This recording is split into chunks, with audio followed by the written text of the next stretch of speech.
Good morning जी। Good morning Haseeb Khan के साथ मैं हसीब खान आपकी खिदमत में हाजिर हूँ। सुबह का टाइम बहुत अच्छा होता है, बहुत खूबसूरत होता है, सूरज का निकलना, और उसके बाद अपने आप को ये बात समझानी कि आज पूरे के पूरे दिन हमने करना क्या है। तो हमें अपनी एक टू डू लिस्ट बनाते हैं, और टू डू लिस्ट में जो हमने सबसे पहली चीज़ होती है वो ये होता है कि एक अच्छा सा नाश्ता किया जाए।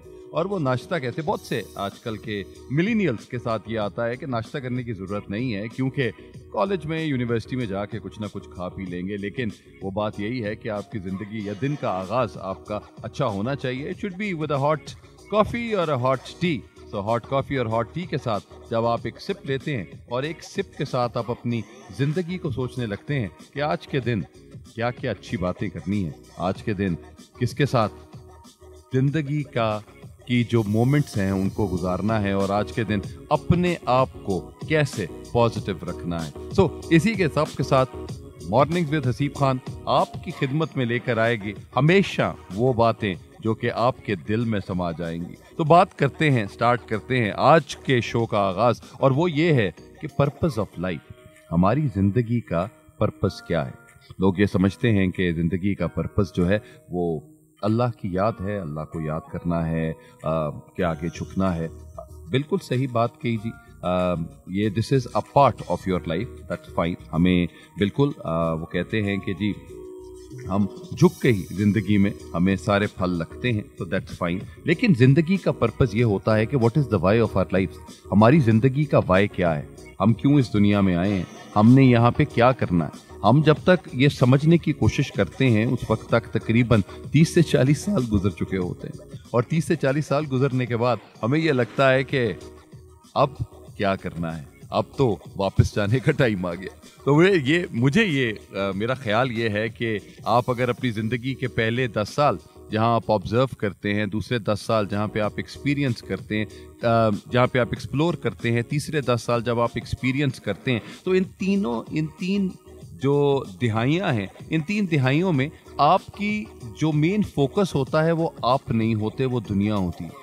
क्योंकि आपने दुनिया को दिखाना होता है कि मैं ये करना चाहता हूँ, मुझे ये करना चाहिए, और मेरी ज़िंदगी के अंदर अगर मैंने दुनिया को ये दिखा दिया तो दुनिया मुझे मान जाएगी, और दुनिया कहेगी कि ये सबसे अच्छा इंसान है और ये सबसे सक्सेसफुल। लेकिन जब आप अपनी ज़िंदगी के चौथी दिहाई में आते हैं तो आपको ये बात का अंदाज़ा होता है कि ये सब कुछ तो करना ही नहीं था। आपको ये लगता है कि आफ्टर 40 यू फाइंड आउट कि this is not why I was here. I was here to facilitate people. I was here to add value in the lives of people. I was here to help people achieve their dreams. लेकिन हमने क्या किया, सिर्फ मैं और मैं। तो हम उस मैं के साथ अपनी जिंदगी को हमने इतना ज्यादा बर्डन कर लिया कि at the later age of our life क्या किया हमने, ब्लड प्रेशर, एंग्जाइटी, डिप्रेशन। एक और चीज हमारी जो यूथ है उस पर बहुत ज़्यादा टेंशन आती हैं आजकल एक 15 साल का बच्चा या 16 साल का बच्चा ये बात करता है कि मुझे डिप्रेशन है, मुझे एंग्जाइटी है। वो एक जो डिप्रेशन और एंग्जाइटी किस चीज़ की, वो ये है कि a fear of the unknown, आगे क्या होगा। वो आगे के फेयर से और जो उनके साथ पीछे हुआ है वो एक चीज़ को भूल रहे होते हैं, और वो ये है द प्रेजेंट मोमेंट। तो what you need to do, you need to enjoy the present moment, और हम भी वो प्रेजेंट मोमेंट अभी इंजॉय करते हैं। एक थोड़ा सा गाना सुनाते हैं आपको, क्योंकि आई बिलीव के गाने के साथ ज़रा थोड़ी सी हल्की आंच पे आप भी थोड़ा सा सोचने पे मजबूर होंगे कि आज के दिन में करना क्या है और ज़िंदगी को कैसे गुजारना है। तो गाना सुनते हैं और उसके बाद we are coming back for more gossips, tea, coffee and hotness overloaded at mornings with Haseeb Khan, only on Boom FM 106.6। हाँ जी, वेलकम बैक। और अभी आप गाना सुन रहे थे पसूड़ी ने पूरी दुनिया की म्यूजिक फ्रेटर्निटी में बड़ी पसूड़ी डाल दी। I think music is good, vibrant और डिफरेंट है, और आई थिंक कि अक्रॉस बॉर्डर्स भी इसको बहुत ज़्यादा अप्रिशिएट किया जा रहा है, और बहुत ज़्यादा मीम्स भी इसके ऊपर बन रही हैं।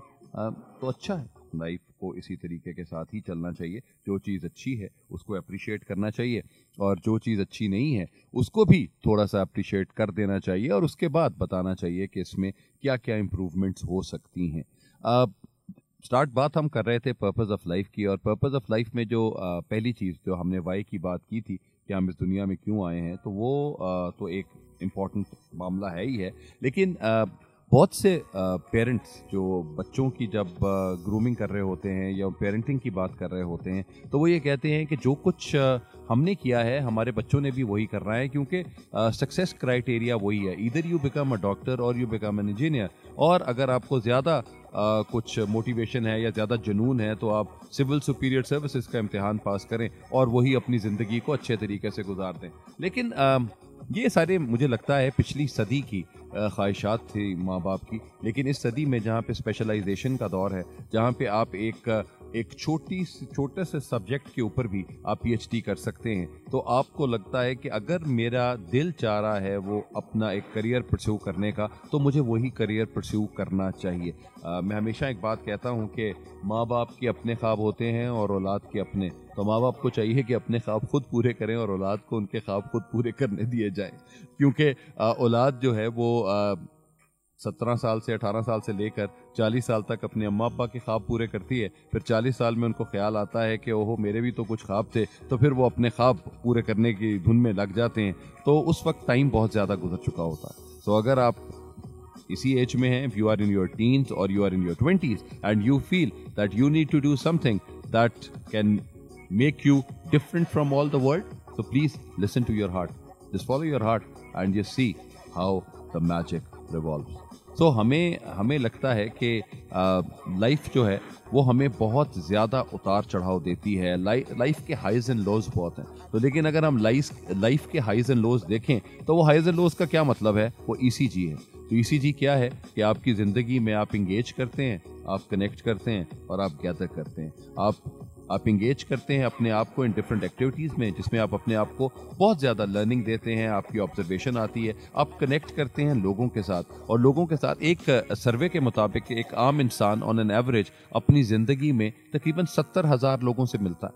अब 70,000 लोगों से मिलने का मकसद क्या है, या उसका मतलब क्या है कि 70,000 डिफरेंट एट्रीब्यूट, 70,000 अच्छी बातें, 70,000 ऐसी बातें जो आप में शायद नहीं है और आपने उन तमाम लोगों से लेकर अपनी हैबिट बना ली है। So this is what this life is all about. So ये जिंदगी की जो चीजें हैं, इनको आपको अपने आप को डेवलप करना होता है। तो इंगेज नंबर 1 पहला था, कनेक्ट, आपने लोगों के साथ अपने आप को कनेक्ट किया। और तीसरी चीज़ जो बहुत इंपॉर्टेंट है, जो हम समझते नहीं है कि हमारी लाइफ का पर्पस क्या है, वो ये है you need to gather memories.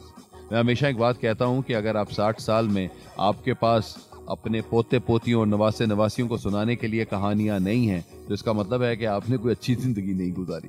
और अगर आपके पास वो कहानियां हैं जो आप अपने बच्चों को सुना नहीं सकते, चलें आपकी लाइफ बहुत वाइब्रेंट थी, लेकिन आप उसको थर्ड पर्सन की तरह सुना दीजिए कि एक मेरा दोस्त था, वो बड़ा बगैरत था, उसने ये वाली बात कर दी, ऐसे कर दिया, ज़िंदगी ऐसे गुजारा था। लेकिन स्टोरी टेलिंग लाइफ में होनी चाहिए। So engagement, connection and gathering memories is what you need to talk about whenever you talk about the purpose of your life. हमारी लाइफ में जो सबसे ज़्यादा इंपॉर्टेंट है वो चीज़ LIFE, the letters explain the meaning of life. तो the first जो then में आता है वो लर्निंग है, कि आप अपनी सारी ज़िंदगी लर्न करते हैं। देन आप आए से आप इनोवेट करते हैं, हर चीज़, हर रोज़ कोई नई से नई चीज़ लेकर आना चाहते हैं, यार जो नया क्या करेंगे। F जो है वो फ्रेंड्स एंड फैमिली हैं। शरीके के अलावा, शरीके के साथ शरीका नु आग लग दी, सब कुछ उन्हीं के साथ ही है, वो आपके साथ ही होते हैं। और दूसरा जो एक ऐसा रिलेशनशिप जो आपका खून का रिश्ता नहीं होता लेकिन आप बनाते हैं, वो हैं आपके दोस्त। तो friends and family are the F of life. और E, अपनी ज़िंदगी में इंटरटेनमेंट को कभी ना छोड़ें। अगर आपकी ज़िंदगी के अंदर इंटरटेनमेंट नहीं है, देखें, अगर आपको लगता है कि अल्लाह की तरफ रुजू करने से आप इंटरटेन होते हैं तो प्लीज़ कीजिए। अगर आपको ये लगता है कि लोगों की बातें सुन के आप इंटरटेन होते हैं, प्लीज़ होएं। अगर आप अपने आप को स्पोर्ट्स में लेकर आना चाहते हैं, अपने आप को म्यूज़िक में लेकर आना चाहते हैं, अपने आप को मीडिया में लेकर आना चाहते हैं, please listen to your heart and entertain yourself. बहुत इंपॉर्टेंट है। जब आप यूनिवर्सिटी में दाखिल होते हैं तो माँ बाप कहते हैं कि बेटा दिल लगा के पढ़ो। जब बेटा दिल लगा लेता है तो फिर उससे पढ़ा नहीं जाता। तो हमारे लिए जो लाइफ है उसका बैलेंस होना बहुत इंपॉर्टेंट है। आपकी ज़िंदगी के 24 घंटे हैं। 24 घंटों का मतलब यह है कि 8 घंटे आपने सोना है, 8 घंटे आपने काम करना है और 8 घंटे जो आपका दिल चाहता है आपने वो करना है। हम अपने ज़िंदगी के जो दिल चाहने वाला टाइम है वो हम सिर्फ और सिर्फ बातें करने में या सोशल मीडिया पे या फेसबुक पे हम ऐसे ही गुजार देते हैं और हमें ये लगता है कि शायद लाइफ यही है और इसी के साथ ही लाइफ हमें गुजार रही है। लेकिन असल में होना क्या चाहिए कि हमें लाइफ को कैसे गुजारना है। अगर हम अपने आप को डिवाइड कर देंगे अपने टाइम को, तो वो टाइम ही हमारे लिए बेहतर होगा और उस टाइम मैनेजमेंट से we will manage ourselves to be better human beings. तो हमारी जिंदगी का अगर वाई हमें समझ आ जाए तो हाउ बहुत इजी हो जाता है। लेकिन हम अपनी जिंदगी के वाई तक पहुंचते नहीं हैं क्योंकि बीच में एक्स आ जाता है, मेरा एक्स और मेरी एक्स। तो अगर हम अपने एक्स को हटाकर वाई तक पहुंच जाएंगे तो जिंदगी का मकसद सबको क्लियर हो जाएगा। मैं हसीब खान आपकी खिदमत में हाजिर हूँ। एक छोटा सा गाना सुनते हैं। एक नई फिल्म अभी आ रही है कमली, और it's by the maestro Sarmad Sultan Khoosat, और उसका गाना है, मुझे बहुत अच्छा लगता है। Let's listen to the song and then will be coming back with more options. तो मुझे, और उसके बाद गाने के बाद हम इंशाल्लाह दोबारा कल आपसे मुलाकात हमारी होगी। और कल जो टॉपिक है वो है दोस्ती। तो दोस्ती क्या है, दोस्ती के ऊपर बात करेंगे। दोस्त किस तरह के होते हैं, दोस्त कैसे होते हैं, दोस्त क्या क्या करते हैं, तो ये इंशाल्लाह हमारा कल का टॉपिक है। तो आज I am signing off with the song by Atif Aslam for कमली। अपना बहुत ख्याल रखिएगा इसी दुआ के साथ कि अल्लाह हमारा दिल बदल दे, क्योंकि जब हमारा दिल बदलेगा तो इंशाल्लाह पाकिस्तान बदलेगा। पाकिस्तान जिंदाबाद।